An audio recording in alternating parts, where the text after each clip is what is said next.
इस फिल्म की शुरुआत होती है कुछ बच्चों को दिखाने से जो टीवी देख रहे थे। वो काफी मशहूर शो पहले टबीज देख रही होती हैं और तभी उन्हें कुछ लोगों के चिल्लाने की आवाज सुनाई देती है। वो लोग काफी घबराए हुए भी थे। जैसे उन्हें पता चलता है कि बच्चे हमारी आवाजें सुन रहे हैं, उनमें से एक आदमी फौरन आता है और दरवाजे को जोर से बंद कर देता है। ये देख बच्चों को कोई समझ नहीं लगती, बस एक दूसरे को कंफ्यूज होकर देख रही होती है। उसी वक्त एक औरत अंदर आती है, एक छोटी बच्ची को हाथ में उठाई हुई। वो उस बच्ची को इस ग्रुप के साथ छोड़ देती है और बच्चों को कहती है कि इस रूम से बाहर मत जाना, चाहे कुछ भी हो जाए। कोई वजह नहीं बताती, बस वहाँ के लॉक्स चेक करती। जब उसे लगता है कि सब ठीक है तो फौरन वहाँ से निकल जाती है। बाहर से एक बार फिर अजीब अजीब आवाजें आना शुरू हो जाती हैं, जैसे कि ग्लास टूटने की आवाजें और चीखों की। इसके अलावा और भी बहुत सारी। बच्चे चौंक गए, पूरी कोशिश करते हैं कि वो बिल्कुल खामोश है। उनमें से एक बच्चा धीरे धीरे दरवाजे की तरफ गया, ये जानने के लिए कि आखिर हुआ क्या है। तभी उसे सुनाई देता है कि कोई यहाँ घुसने की कोशिश कर रहा है और फिर एकदम दरवाजा जोर से खुला और एक इन्फेक्टेड यानी कि ज़ॉम्बी अंदर आ जाता है। बच्चे काफी घबरा गए,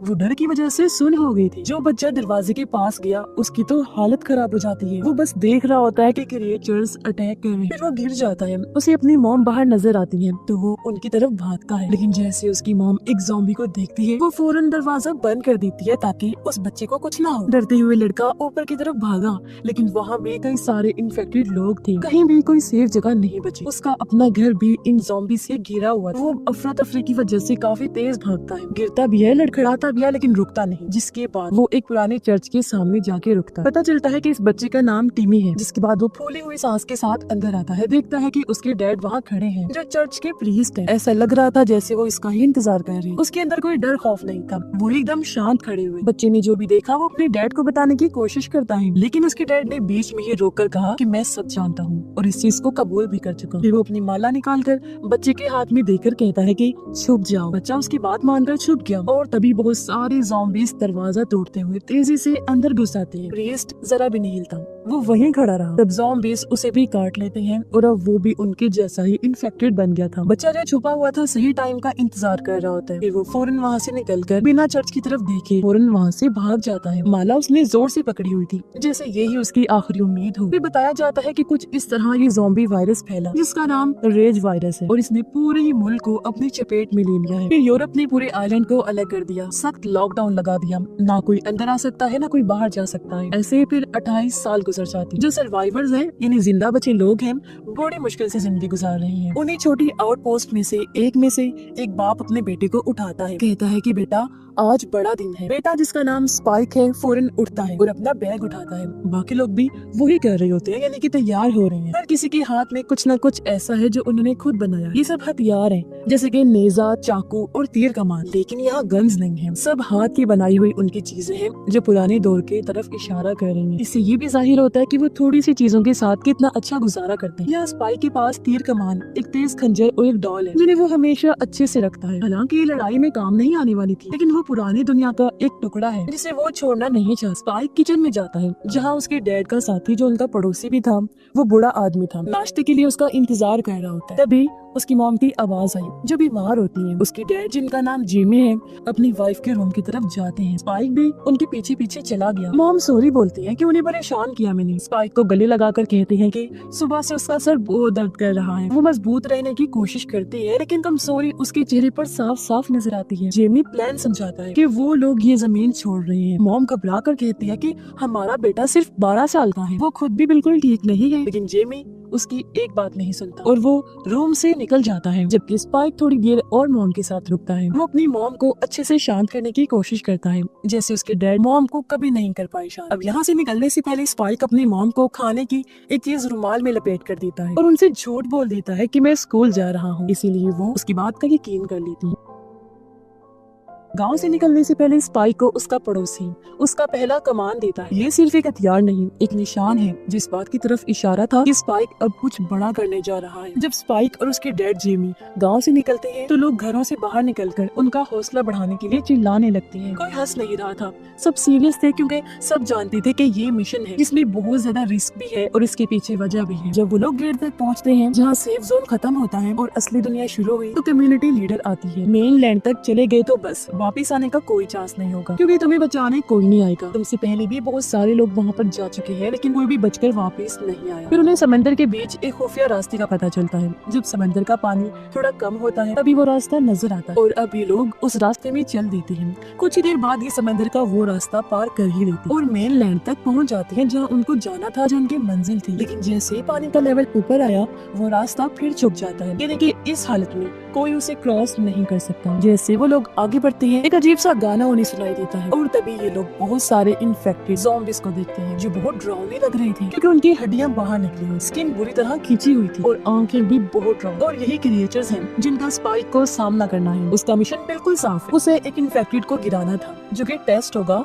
जो साबित करेगा कि वो तैयार है। जेमी स्पाइक को कहता है कि तुम्हें फास्ट होना पड़ेगा, बिना डरे, और तुम्हारा निशाना बिल्कुल सही जगह पर लगना चाहिए। वो दोनों आगे बढ़ते हैं, उनका हर कदम स्पाइक पर और वजन डाल रहा था, जिसके बाद आगे बढ़ने पर इन्हें अपना पहला टारगेट दिखाई देता है, एक बहुत ही स्लो चलने वाला मोटा सा ज़ॉम्बी जो रेंगता है। और यही वक्त है दिखाने का कि स्पाइक में कितना दम है। इसकी जिल्द काफी मोटी थी और ये बहुत ही अजीब तरह से चलता है, खुद को ऐसे खींचता है जैसे कोई बहुत बड़ा सांप हो। स्पाइक फौरन तेज कमान निकाल कर एरो खींच कर उसे मार देता है, जो सीधा उसकी गर्दन पर लगा और वो ढेर होकर नीचे गिर पड़ता है। इतने में ही वहाँ पर और भी कई सारे ज़ॉम्बीज़ आ जाती हैं। ये भी बहुत सुस्त थे, जिनकी तादाद बढ़ती जा रही। जेमी हिचकिचाता नहीं, वो पहले भी ये देख चुका है और वो बहुत ही आराम से एक एक करके सभी ज़ॉम्बीज़ को मारने लगता है। और अब असली झटका उन्हें तब लगता है जब वो एक इन्फेक्टेड बच्चे को देखते हैं। वो पीछे हट गए, क्योंकि कोई भी उस इन्फेक्टेड बच्चे से लड़ना नहीं चाहता था। लेकिन यहाँ स्पाइक सोचने लगता है कि मैंने बाकी ज़ॉम्बीज़ को तो मार गिराया है, जो छोटी बात भी नहीं है। उसके अंदर एक तरह से कॉन्फिडेंस आ गया। इसकी वजह ये भी थी कि उसके डैड साथ होते हैं। दोनों फिर से आगे बढ़ते हैं मेन लैंड की और अंदर जाने के लिए। आगे जाकर उन्हें एक पुराना घर मिलता है। वो लोग सोचते हैं कि अंदर कुछ मिल जाए जो काम आ सके। इसी सोच में दोनों अंदर चले जाते हैं, लेकिन माहौल अचानक बदल जाता है। एक रूम में एक आदमी उल्टा लटका हुआ है, जिसे कौवे खा रहे हैं। उसके सीने पर कुछ लफ्ज लिखे हुए थे जो मिलकर एक नाम बनाते हैं, जिमी। जेमी अपने बेटे को कहता है कि मेन लैंड पर ज्यादा लोग अच्छे नहीं, क्योंकि बहुत से लोग अकेले रह रहे के सब कुछ खोने के बाद जालिम और खौफनाक बन जाते हैं, और वो ऐसी चीजें करते हैं जो हम सोच भी नहीं सकते, ऐसी चीजें जो सपनों में भी इंसान को डरा दे। इस लटके हुए आदमी का मैसेज बिल्कुल साफ है, ये ऐसे जानबूझ के लटकाया गया। जेमी बिना पलक झपकी स्पाइक को कहता है कि इसे खत्म करो। मैं ऐसा हमारी सेफ्टी के लिए नहीं कह रहा, बल्कि ऐसे ही तुम सीखोगे कि इन हालात में जिंदा कैसे रहना है। यहाँ किसी हिचकिचाहट की कोई गुंजाइश नहीं, कोई दूसरा चांस नहीं। यहाँ रहने का मतलब सिर्फ इन्फेक्टेड का सामना नहीं, बल्कि इससे भी ज्यादा खौफनाक चीजों का सामना करना पड़ सकता है। स्पाइक सिर्फ एक पल के लिए हिचकिचाया, फिर सीधा तीर को उस आदमी के सर में दे मारता है, जिससे उसकी मौत हो गई। ये काम खत्म करके स्पाइक और जिमी फिर से आगे बढ़ते हैं मेन लैंड के और अंदर। वो हर कदम बड़ा ध्यान से रख रहे हैं। तभी वो देखते हैं कि एक हिरन का कटा हुआ सर लटका हुआ है और उसके जिस्म का बाकी हिस्सा बुरी हालत में कटा कटा वहाँ पर फैला हुआ है, जिससे वो समझ गए कि ये किसी आम ज़ॉम्बीज़ का काम नहीं, बल्कि रेज वायरस से इन्फेक्टेड ज़ॉम्बीज़ का है, जिन्हें अल्फा ज़ॉम्बीज़ कहते हैं। और वो बहुत चालाक होते हैं और सोच भी सकते हैं। इसी के साथ वो पागलों की तरह खतरनाक गुस्से वाले भी होते हैं, यानी ये नॉर्मल ज़ॉम्बीज़ से काफी ऊपर है। ये जानकर दोनों बाप बेटे काफी डर गए। उन्हें खतरे की भनक लग गई थी, इसीलिए जितने तेज भाग सकते थे भागते, ताकि वहाँ से निकल सके। वो दूर से अल्फा को देखते हैं, जिसमें एक नहीं बल्कि अल्फा ज़ॉम्बीज़ का पूरा झुंड है, जो इनकी तरफ ही आ रहा है, जिससे वो लोग काफी घबरा गए। जिमी फौरन स्पाइक को पास खींचता है और प्लान बनाता है, जो प्लान आम तो था लेकिन काफी फायदा हो सकता था। वो कहता है कि भागना है और शूट करते रहना है, रुकना नहीं है, ताकि ज़ॉम्बीज़ हम पर हावी ना हो जाए। जाहिर है उनके जिंदा रहने के लिए एक बेहतरीन बेचैनी से भरी जंग है, जहाँ हर एक लम्हा बहुत इंपॉर्टेंट है। लेकिन स्पाइक पूरी तरह घबरा जाता है, कंट्रोल खो देता है। इसीलिए अच्छी खासी ट्रेनिंग होने के बावजूद भी वो एक भी वार ठीक से नहीं कर पाता, क्योंकि उस पर दबाव इतना ज्यादा है कि डर उस पर हावी हो जाता है।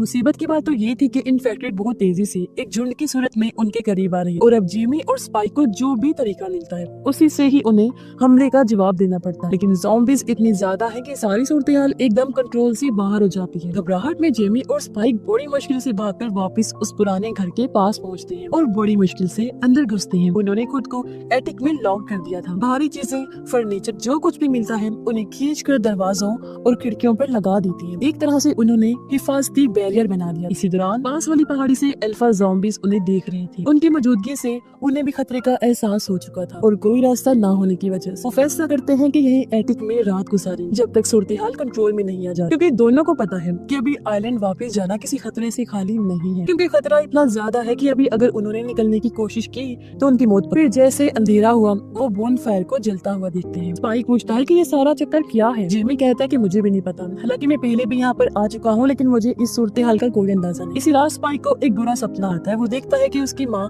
पानी में डूब रही है। सीन इतना डरावना था कि उसकी रूह कांप जाती है। वो झटके से उठता है, लेकिन एक और बड़े खतरे का उन्हें सामना करना पड़ता है। अब क्योंकि वो घर काफी पुराना टूटा फूटा था तो उसका एक हिस्सा अचानक गिर जाता है बिल्कुल उनके पैरों के नीचे से। तब बड़ी मुश्किल से वो टाइम पर बाहर निकल ही आते हैं और अब वो ये सोचने पर मजबूर हो गए कि जितनी जल्दी हो सके आइलैंड वापस जाना होगा। उनकी किस्मत अच्छी थी कि समंदर के बीच वो खुफिया रास्ता नजर आ रहा है और अब वो दोनों बाप बेटी बगैर टाइम गवाए तेजी से वापस चल पड़ते हैं। लेकिन उन्हें अंदाजा नहीं था कि अल्फा बहुत तेज होते हैं और वो उनकी हर एक चीज पर नजर रख रहे थे। और अब एक ज़ॉम्बी अल्फा जो इनका पीछा कर रहा था फुल स्पीड में उनकी तरफ आने लगता है। ये देख उनकी टेंशन इतनी ज्यादा बढ़ गई कि दोनों जान बचाने के लिए आइलैंड के अंदर फुल स्पीड में भागते हैं। वो दोनों बिल्कुल ठीक वक्त पर पहुंच जाते हैं और मदद के लिए टावर को सिग्नल भेजने में कामयाब भी हो जाती है। उनके सिग्नल्स मिलते ही कम्युनिटी फौरन बहुत सारे तीर अल्फा पर बरसा देती है, उसे रोकने की कोशिश करती है, लेकिन इससे अल्फा को कोई फर्क नहीं पड़ता। और अब जब वो जलता हुआ तीर उसे मारते हैं तो वो सीधा उसके अंदर आकर लगता है, जिससे ये मॉन्स्टर फाइनली मारा जाता है और पूरी कम्युनिटी सुकून का सांस लेती है। जब स्पाइक वापस आता है खुशी में जश्न मनाया जाता है। सब उसकी तारीफ करते हैं क्योंकि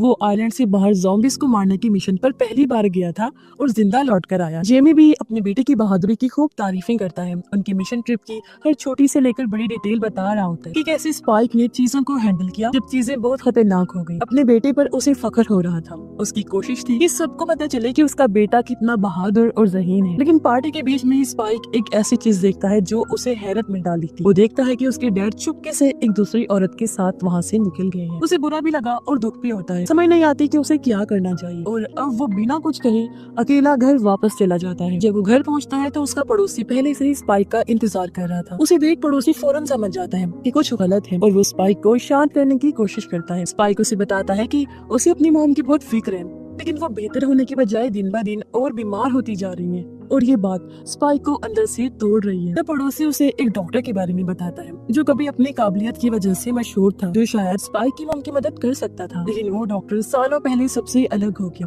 बिल्कुल गायब हो गया। अब स्पाइक जब उसे बोन फायर का बताता है जो एटिक में जल रही थी तो ये सुनकर पड़ोसी की आंखें खुली की खुली रह जाती है। वो कहता है अगर वो आग अभी भी जल रही है इसका मतलब है डॉक्टर अभी भी वहाँ जिंदा है, यानी कि अभी भी स्पाइक की मॉम के पास एक चांस बचा है कि वो ठीक हो सकती है अगर वो डॉक्टर को ढूंढ ले तो। अगली सुबह जेमी नशे की हालत में घर लौटता है और स्पाइक जो सब चुपचाप बर्दाश्त करता आ रहा था आज वो फट पड़ता है। वो जेमी पर गुस्सा करने लगा कि आप मॉम को धोखा दे रही हैं क्योंकि आपका चक्कर किसी और औरत के साथ मैं देख चुका हूँ। साथ ही वो ये भी कहता है कि आपने ये बात छुपा के रखी कि वो डॉक्टर अभी भी वहाँ जिंदा है। जेमी आखिर में मान ही लेता है। वो सालों पहले मेनलैंड पे डॉक्टर से मिला था। डॉक्टर अपने यूनिफॉर्म में था और मैंने उसे बहुत सारी लाशों से घिरा हुआ देखा। ऐसा लग रहा था जैसे कोई एक्सपेरिमेंट चल रहा हो। वो कहता है कि वो सीन इतना अजीब था कि मैंने फैसला कर लिया था कि दोबारा वहाँ कभी नहीं जाएंगे। लेकिन स्पाइक तो पहले ही फैसला कर चुका होता है कि वो अपनी मॉम को सीधा उस डॉक्टर के पास ले जाएगा, चाहे कितने भी वार्निंग्स या डर उसके रास्ते में क्यों ना आ जाए। ऊपर से वो अपने डैड को भी सीधा बोल देता है कि पीछे हट जाओ, मुझे अकेला छोड़ दो। फिर स्पाइक अपने डैड को धमकाने के लिए एक चाकू निकालता है, लेकिन जेमी जो ज्यादा स्ट्रॉन्ग है बिना मुश्किल से उसे चाकू ले लेता है। उसने अपने बेटे को सजा नहीं दी और चुपचाप वहाँ से चला जाता है। इसी दौरान स्पाइक प्लान बनाता है कि वो कम्युनिटी की चीजों को आग लगाएगा ताकि एक बड़ी तबाही हो जाए।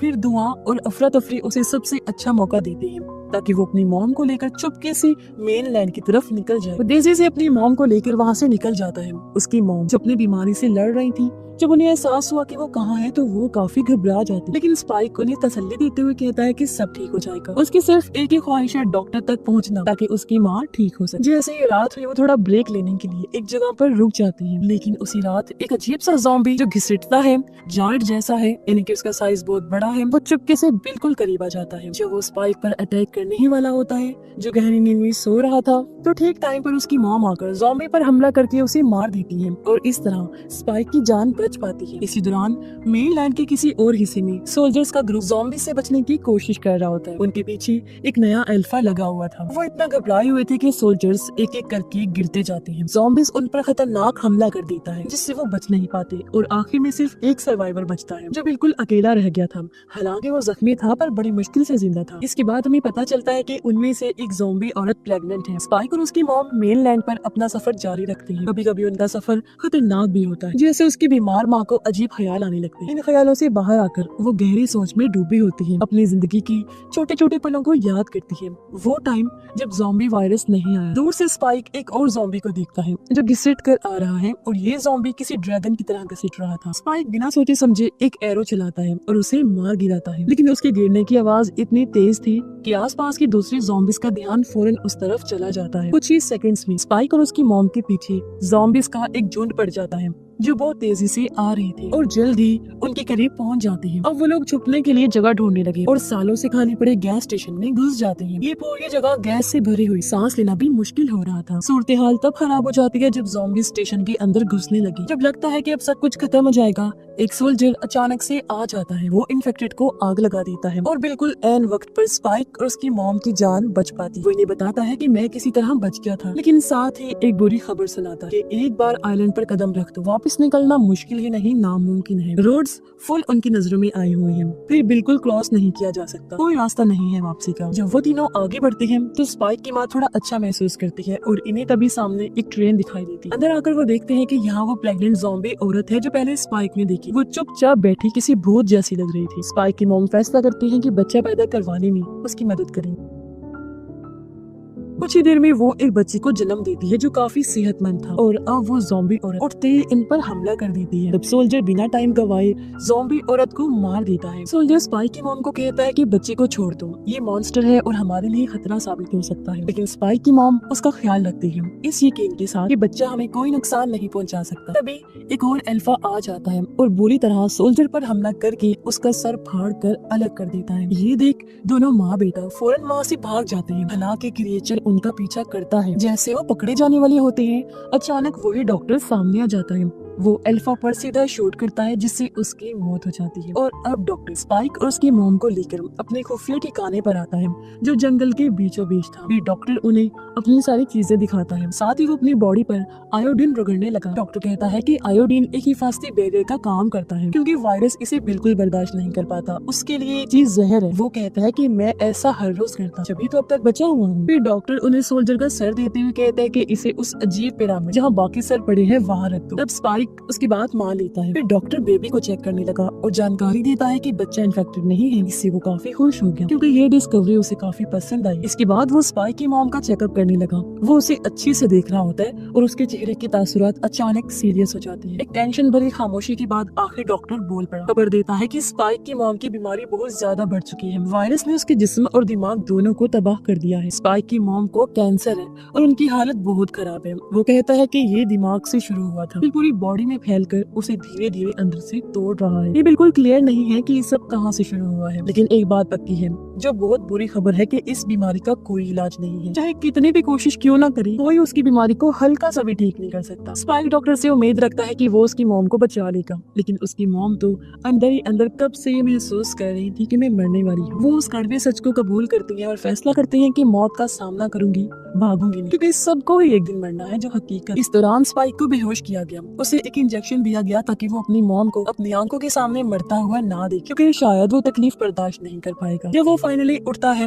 सब खत्म हो चुका होता है, लेकिन स्पाइक खाली हाथ नहीं रहता। डॉक्टर उसे उसकी मॉम का सर देता है। फिर स्पाइक अपनी माँ के सर को इज्जत के तौर पर पिरामिड के पास रख देता है क्योंकि ये उसका अपना तरीका था अपनी माँ को अच्छे से गुड बाय करने का। फिर अल्फा जो सबसे खतरनाक ज़ॉम्बी क्रिएचर है वो अपने कंट्रोल खो देता है और वो डॉक्टर पर हमला करने के लिए तैयार था, लेकिन स्पाइक फौरन आकर डॉक्टर का एक इंजेक्शन अल्फा को लगा आकर उसे रोक लेता है और ऐन वक्त पर डॉक्टर की जान बचा। डॉक्टर स्पाइक की आंखों में देखता है और कहता है कि अब आगे बढ़ने का वक्त आ गया है। दोनों मिलकर बेबी को साथ लेकर अपने एरिया में पहुंचने की कोशिश कर वहां पहुंचकर वो बेबी को कम्युनिटी के पास छोड़ देते। साथ में एक नोट भी था जिस पर आखिरी गुड बाय होता है। बेबी को अच्छे से वेलकम किया जाता है और उसका नाम उसकी माँ के नाम पर ही रखा जाता है। जिमी स्पाइक तक पहुंचने की कोशिश करता है लेकिन लहर इतनी ऊपर होती है कि वो क्रॉस नहीं कर सकता। इसी दौरान जब स्पाइक अकेला मछली पकड़ रहा होता है तो एक इन्फेक्टेड चुपके से उसके पास आ जाता है। स्पाइक फौरन ही उसे मार देता है लेकिन फिर और ज़ॉम्बीज़ वहाँ पर आ जाते हैं। स्पाइक को जब उन्होंने घेरा तो वहाँ पर कोई आ जाता है जो और कोई नहीं बल्कि जिमी होता है, वही बच्चा जो शुरुआत में देखा था लेकिन अब बड़ा हो चुका है और एक पूरी कम्युनिटी का लीडर बन गया है। जिमी स्पाइक की हौसला अफजाई करते हुए कहता है कि वो जिंदा बचा रहा और उसे ऑफर देता है कि वो उसकी कम्युनिटी का हिस्सा बन जाए। इसके लिए स्पाइक मान गया और ये दोनों अपने मिशन के लिए आगे बढ़ जाते हैं और इसी के साथ ही ये फिल्म इधर ही खत्म हो जाती है।